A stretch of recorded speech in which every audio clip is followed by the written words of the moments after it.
오늘 새벽에 하나님께서 우리에게 주신 말씀은 로마서 11장 13절에서 24절까지 말씀, 13절에서 24절까지 말씀 우리 같이 보겠습니다. 제가 한 절, 여러분이 한 절 교독하고 오도록 하겠습니다. 내가 이방인인 너희에게 말하노라. 내가 이방인의 사도인 만큼 내 직분을 영광스럽게 여기노니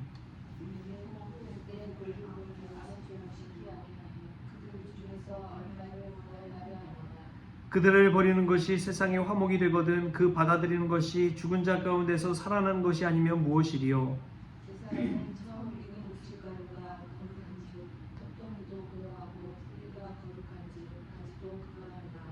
또한 가지 얼마가 꺾이었는데 돌 감람나무인 내가 그들 중에 전부팀이 되어 참 감람나무 뿌리에 진액을 함께 받는 자가 되었은즉 그 가지들을 향하여 자랑하지 말라.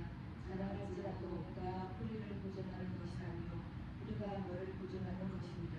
그러면 내 말이 가지들이 꺾인 것은 나로 접붙임을 받게 하려 함이라 하리니 보다 그들은 믿지 아니하므로 꺾이고 너는 믿음 없은 생각이라. 누군 마음을 품지 말고 도리어 두려워하라. 하나님이 원 가지들도 아끼지 아니하셨은즉 너도 아끼지 아니하시리라. 그러므로 하나님의 인자하심과 분노하심을 보라. 넘어지는 자들에게는 분노하심이 있으니 너희가 만일 하나님의 인자하심에 머물렀으면 그 인자가 너희에게 있으리라. 그렇지 않으면 너도 지키는 바 되리라. 그들도 믿지 아니하는데 머무르지 아니하면 접붙임을 받으리니 이는 그들을 접붙이실 능력이 하나님께 있음이라. 내가 원 돌감람나무에서 찍힘을 받고 본송을 거슬러 좋은 감람나무에 접붙임을 받았으니 원가지인 이 사람들이야 얼마나 더 자기 감람나무에 접붙이심을 받으랴. 아멘. 할렐루야. 말씀에서 귀한 은혜가 저와 여러분의 있기를 소망합니다. 오늘 말씀 보면은 바울의 또 자기 나름대로의 고백이 나옵니다. 그것은 이방인의 사도란 직분을 영광스럽게 여긴다는 고백입니다. 사실은 사도라는 말 자체가 참 영광스러운 것이죠. 그때 당시에 사도라고 하는 것은 예수님의 제자 12사람에게만 딱 붙일 수 있는 칭호였습니다. 그런데 이방인의 사도라는 말이 자신 앞에 붙는다는 것 자체가 얼마나 큰 영광인지요. 우리가 믿음 생활하면서 또 자부심을 가지고 영광스럽게 살아야 할 때가 있습니다. 그런 사람들을 보면은 늘 기쁨에 차 있어요. 자부심에 차 있고 의기양양하고 막 힘이 느껴집니다. 제가 한신교회 갔을 때 참 느낀 것이 그런 느낌이었어요. 한 권사님이 이제 남자 권사님인데 그분은 이제 저한테 와서 막 이야기를 하는데 예전에 본인이 이중표 목사님을 모실 때 자신이 생각할 때는 사랑교회 옥하는 목사님보다 소망교회 각선임 목사님보다 주변 다 근처에 있거든요. 주변에 있는데 이주변 목사님 최고라고 막 이제 그런 이야기를 막 하시더라고요. 본인이 생각할 때는 이주표 목사님만큼 정말 참 목회자가 없다고 막 제 앞에서 이제 갓 목회자로 부임한 저한테 그런 이야기를 막 하시는데 얼마나 거기에 이 뿌듯함과 자부심을 가지고 있는지 알 수가 있었습니다. 또 교회에 대한 사랑이 얼마나 또 큰지 교회에 대해서 막 이야기를 하는 거예요. 여러분, 우리가 하나님께서 우리에게 주신 직분이 있고 또 하나님께서 우리를 성도로 부르시는 그 부르심이 있습니다. 그런데 우리는 얼마나 그것에 대해서 자부심을 가지고 영광스럽게 생각하고 있습니까? 얼마나 기뻐하며 남들에게 때로는 자랑 아닌 자랑을 하고 있습니까? 우리가 그 영광스러운 직분이 얼마나 영광스러운 것인지를 알고 깨닫고 기쁨으로 자부심을 가지고 살았으면 좋겠습니다. 이게 없을 때 참 사람이 비참해지는 것 같아요. 바울도 얼마나 비참한 경험을 많이 당했습니까? 그렇잖아요. 바울처럼 돌에 맞고 무시당하고 죽을 뻔하고 배고프고 굶주리고 바울 다니면서 좋은 것 입고 또 좋은 옷 입고 그렇게 다녔겠습니까? 그렇게 남노하게도 다니고 그랬지만 그럼에도 불구하고 오늘 고백하는 게 무엇입니까? 내가 이방인의 사도인 만큼 내 직분을 영광스럽게 여기더니. 이것은 남들이 영광스럽다 해서 그런 것이 아니에요. 자기 스스로가 하나님 앞에서 영광스럽다는 그 믿음이 있기 때문에 이런 고백이 나오는 것입니다. 저와 여러분에게도 이러한 고백이 나올 수 있기를 주님의 이름으로 축복합니다. 내가 정말 하나님의 부르심을 받은 영광스러운 성도라는 사실을 기억하십시오. 그 누가 뭐라고 하든지, 그 세상 사람이 뭐라고 하든지, 이 보이는 것에 현혹돼서 하는 그 말에 현혹되지 마십시오. 내 스스로는 하나님께서 부르심 받으어서 영광스러운 성도다라는 자부심을 가지고 오늘 또 살았으면 좋겠습니다.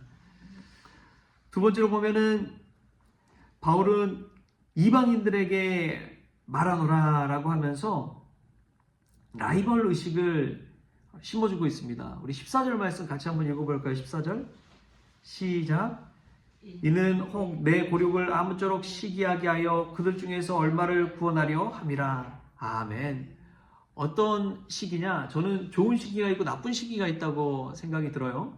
좋은 시기는 라이벌 의식을 가지고 그 사람을 의식하면서 오히려 더 자신의 실력을 고양하고 더 훈련하고 더 믿음 안에 나아가는 것, 그것이 좋은 라이벌 의식이라고 믿습니다. 근데 안 좋은 시기는 그 사람을 찍어 누르고 내리 누르고 비난하고 조롱하고 이런 것이 이제 안 좋은 시기인 것이죠. 유대인과 이방인 사이에서 이 좋은 라이벌 의식을 이 바울이 심어주고 있습니다. 믿음 생활할 때 내가 어느 쯤 왔을까 참 궁금할 때가 있잖아요. 내 또래의 목회자들, 내 또래에 같이 공부했던 동기 목사님들 어느 위치쯤 왔을까? 막 그런 생각이 들고 그 사람들 보면은 또 때로는 도전받고. 지지난주인가요? 제 동기 목사님이 저희 교회를 방문하고 나서 야, 이렇게 열심히 목회하냐고 막.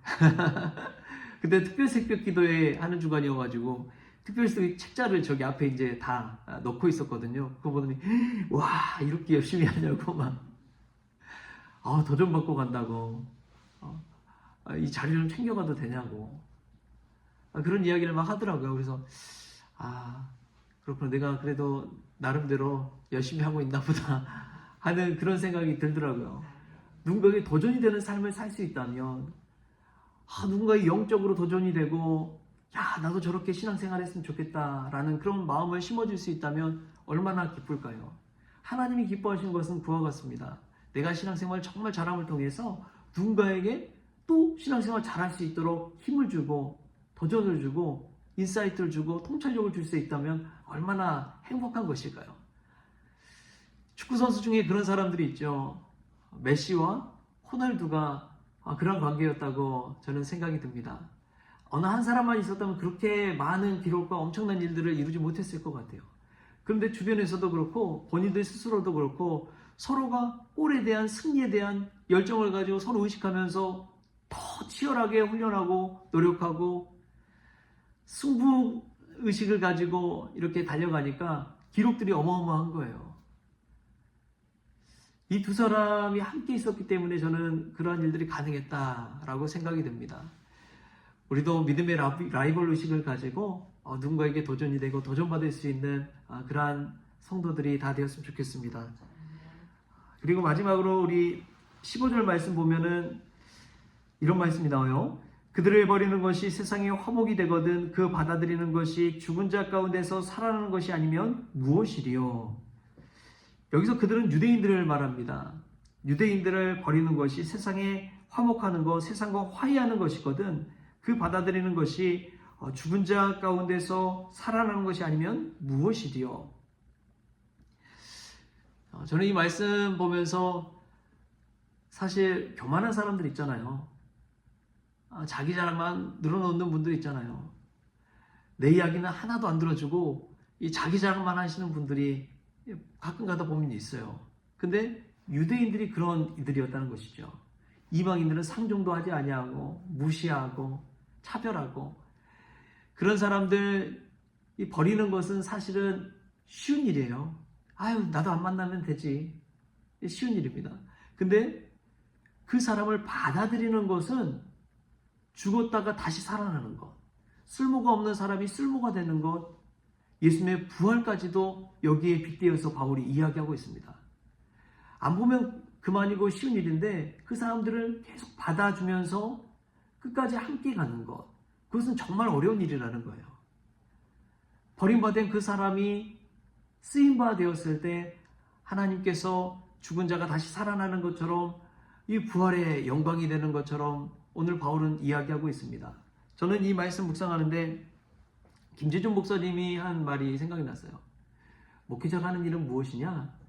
쓸모없는 자들, 쓸데없는 자라고 여기는 그들을 예수님의 부르심 안에서 쓸모있는 자가 되게 하는 것이 이 목회자가 하는 일이다. 그런 이야기를 하시더라고요. 그리스도인이 된다는 것은 내가 죄인이었는데 예수님 만남을 통해서 내가 정말 의인이구나, 예수님 믿음으로 의인이 되었구나, 이런 자부심을 가지고 살게 하는 것이 크리스천이라는 것이죠. 그러한 예가 이제 사도 바울도 한 사람을 만났죠. 기억할지 모르겠지만 빌레몬서를 보면 바울이 감옥에서 오네시모라는 사람을 만납니다. 오네시모. 그는 이 빌레몬의 종이고 노예고 도망친 노예지요.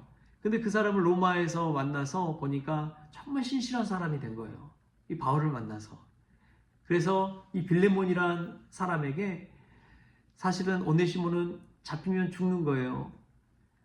그럼에도 불구하고 바울이 친필로 편지를 써줘서 이 오네시모는 나에게 정말 유익한 사람이다 라고 이렇게 보증해 줍니다. 그래서 믿음의 형제로 받아줘라 라는 이야기지요. 저는 이 오네시모가 이 쓸데없는 종에서 정말 유익한 믿음의 형제가 된 것이 예수 그리스도 안에서 복음 안에서 가능했다고 믿습니다. 우리가 누군가를 대할 때 똑같은 것 같아요. 그 사람 안 보면 그만이지, 이야기 안 하면 그만이지. 그런데 그것보다 더 어려운 것은 그 사람을 받아주고 찾아가주고 관심 가져주고 기도해주고 만나주는 것. 그것이 정말 어렵지만 그것 자체가 부활에 이르는 길이 될 수가 있는 것이지요. 할렐루야. 예수님은 높고 높은 하늘에서 낮고 천한 이 땅에 우리를 위해 오셨습니다. 그 사실을 기억하시고 우리가 누군가에게 그러한 예수님의 마음을 가지고 다가가서 그 사람을 받아주고 오히려 그 사람이 부활의 영광, 쓸데있는 자가 되는 영광스러운 존재가 되는 그러한 일에 참여하는 저와 여러분 될 수 있기를 주신 예수님의 이름으로 축원합니다. 기도하겠습니다. 하나님 감사합니다. 오늘도 우리를 영광스러운 성도로 불러주시니 감사합니다. 우리는 얼마나 자랑스러운 마음을 가지고 자부심을 가지고 살아오고 있는지 돌아보게 하여 주옵소서. 하나님 믿음의 라이벌 의식을 가지고 신앙생활하기를 원합니다. 나를 통해 누군가가 도전받게 하시고 또 누군가를 통해서 영적으로 도전받아서 더 믿음이 장성할 수 있도록 성장할 수 있도록 주님 축복하여 주옵소서. 쓸데없는 자를 주님 부르셔서 쓸모가 있는 이처럼 사용하신 것처럼 죄인인 우리를 부르셔서 의인으로 삼아주신 것처럼 또 빌레몬의 종 노예 오네시모를 믿음의 형제로서 살아가게 한 것처럼 오늘 저희들도 부르셔서 그러한 믿음의 사람, 쓸모있는 사람 되어지게 하여 주옵소서. 그리고 유대인들을 받아준 것처럼 우리도 그러한 교만한 자들까지도 품고 용서하며 또 수용해서 하나님의 사람으로 쓰임받을 수 있도록 주님 주장하여 주옵소서. 감사하며 예수님의 이름으로 기도하옵나이다. 아멘. 우리 주님이 가르쳐주신 기도로 새벽 기도를 마치겠습니다. 하늘에 계신 우리 아버지여, 이름이 거룩히 여김을 받으시오며 나라가 임하시오며 뜻이 하늘에서 이루어진 것 같이 땅에서도 이루어지이다. 오늘 우리에게 일용할 양식을 주시옵고 우리가 우리에게 죄 지은 자를 사하여 준 것 같이 우리 죄를 사하여 주시옵고 우리를 시험에 들게 하지 마시옵고 다만 악에서 구하시옵소서. 나라와 권세와 영광이 아버지께 영원히 있사옵나이다. 아멘.